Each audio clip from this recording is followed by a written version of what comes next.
How to use the 80-20 rule for understanding what the Pareto Principle is and what it can mean for your business.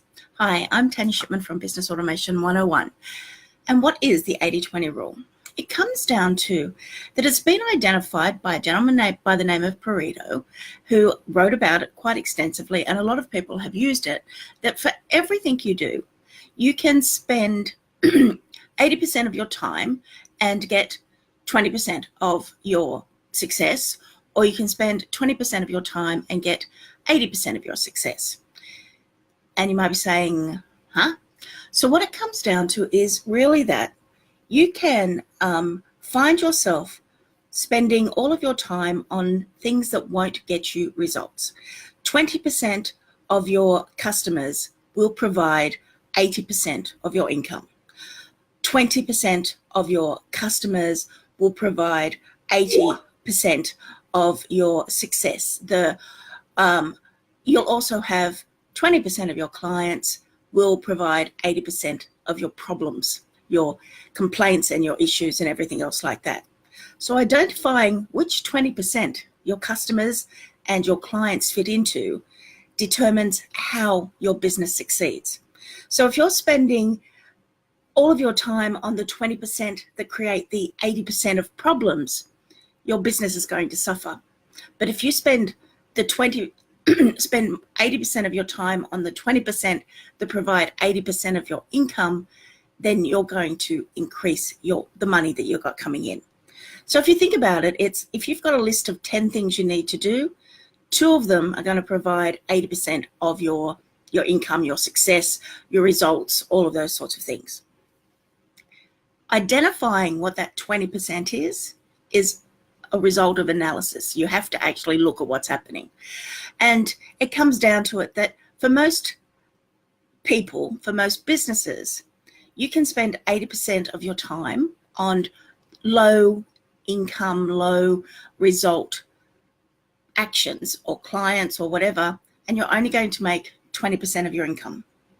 So you need to switch that around so that you're spending 20%, you're spending your time on the 20% who are going to provide 80% back to you in money, in value, in networking, in connections, in results.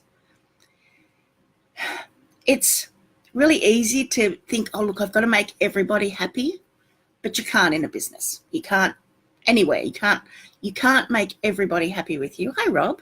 Merry Christmas to you too.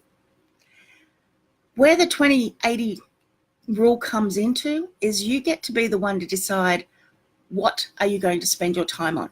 Are you going to concentrate on the people that are going to use up all of your time and give you very little results, or are you going to spend it on the people who are going to give you a lot of results?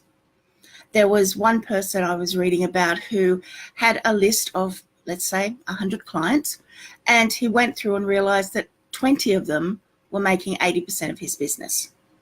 They were the ones who were buying the high-ticket items. They were the ones who were signing up for all of his high-ticket webinars. They were coming to his seminars, getting him for one-on-one consultations. So he deliberately went through, and the 80 clients that were not making him much money, that were only making 20% of his business, he gave them away. He gave them to other people. He, of course, didn't chop them all off at the ankle or anything else like that, but he started distributing them out because he realized that the 20 clients that he had were making 80% of his income. So why was he wasting all of his time on the 80 that were not giving him much? So if you've got a list of 10 things to do, 2 of them are going to result in you making much more money, saving more time, being more productive than the other 8 will. Identifying what those 2 are, or what that 20% is your job. You can ask in Business Automation 101, of course, you can speak to me directly, but identifying how you can get more things done starts with looking at this 80-20 rule. So if I have 10 things to do, and I can't think of 10 things, but if I've got 10 things to do, if only 2 of them are going to make money, if one of them's create a new product, the second one is write a sales page, then the third one is fix up the theme on my website, the fourth one is check if all my plugins are updated. Well, straight away you can sell 2 of them are not going to make any money for me. They're just cosmetic and regular, if you want to say things that are just not going to be of any value in terms of putting money in my pocket. It's better for me to pay somebody else to do those other 8 jobs, or it's better to automate those other 8 jobs as much as possible, so you can concentrate on the 2 things that will make your business more productive, financially more secure, or give you time free because you're just concentrating on the 2 things out of the 10 you need to do, because they're the 2 things that will make money for you. The same thing happens with your clients. If you're finding that you have got 20 clients who are taking up 80% of your time, they're demanding, they don't understand how to use the product, that you've done videos for them, you've done all sorts of things for them to try and make them happy, acknowledge that those 20 will never ever be happy.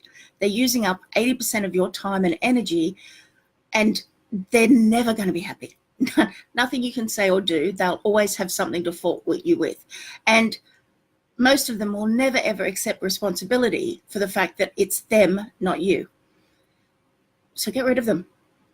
Help them as much as you feel comfortable doing. But when you find that, hey, for the other 80 clients, I spend 10 minutes showing them how to use this because they go and watch the video, or they read the manual, or they actually try what I've recommended them to do, you then have to start saying, okay, look, I've already given you 30 minutes of my time. I've already given you an hour of my time. Is it worth it? And get rid of them. Those 20% who are going to use up 80% of your time are really not worth the investment that they've given you.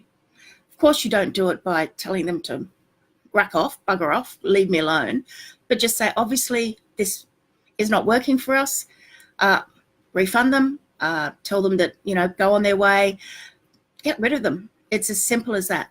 It's the same if you've got clients that you are spending all of your time on with regards to coaching. If you've got, again, 10 people in your coaching program and 2 of them are taking up 80% of your time, they're the ones that are continually asking you questions.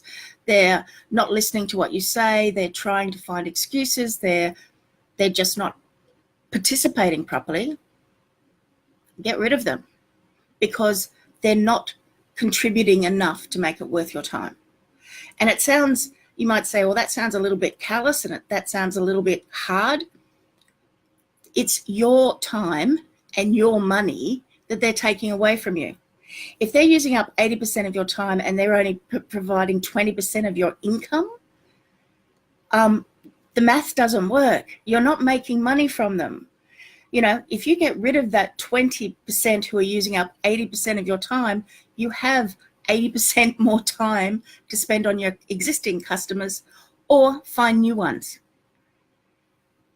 Every time you help anybody, every time you assist a client, definitely over deliver. Never ever going to say not to do that, but be aware of the fact of where you've just got to draw a line in the sand and say, it's obvious that it's me, not you, because they're never ever going to admit that it's their problem.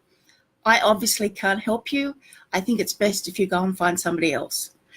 Go and use somebody else's software, because you've done everything that you feel ethically and responsibly, and over delivering as much as you can. You've done as much to help them.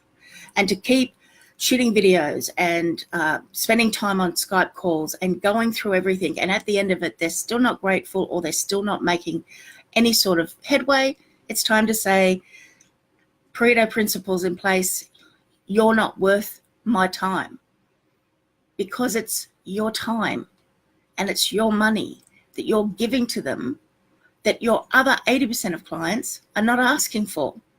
And you're making more money from them because you deliver what you promise. You do your calls, provide the software, you send them through the product, whatever it might be. But you can't read for somebody. You can't make somebody make money unless they're willing to do the work. And if you're the one who's doing all the work, they're not, and you're the one who's losing from it. The 80-20 rule is something that you should really look into.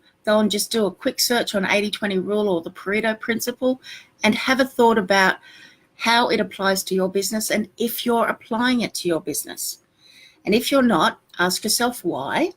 And if you can't figure out how you can stop doing that, ask in the group. Put a comment down below. Let me know if you've used the 80-20 principle in your business before or in your own personal life. All of this comes down to is what's best for you and what's best for your business.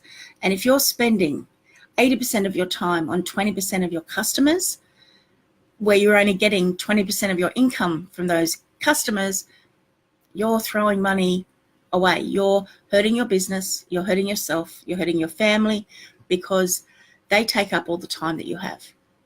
So think of yourself and think of your business and think about how does the 80-20 rule apply to you. If you've got any questions about the 80-20 rule, put them down below. Let me know. If you've enjoyed what I've told you about in this video and shared with you the information that I have about the 80-20 principle, also put a like in for me so that I know that you're getting value from this. Start looking at your business. Are you guilty? And I know I am as much as anybody else. There's no way in this world, anything that I ever talk about, that I haven't made the mistakes before you. Go and have a look at your business and see how much you need to apply the 80-20 rule to some of the practices that you have. I hope that helps you. I hope that given you some ideas of what you can possibly do to help your business. And I'll see you all in my next video. I'm Tanya Shipman from Business Automation 101. See you all next time. Bye.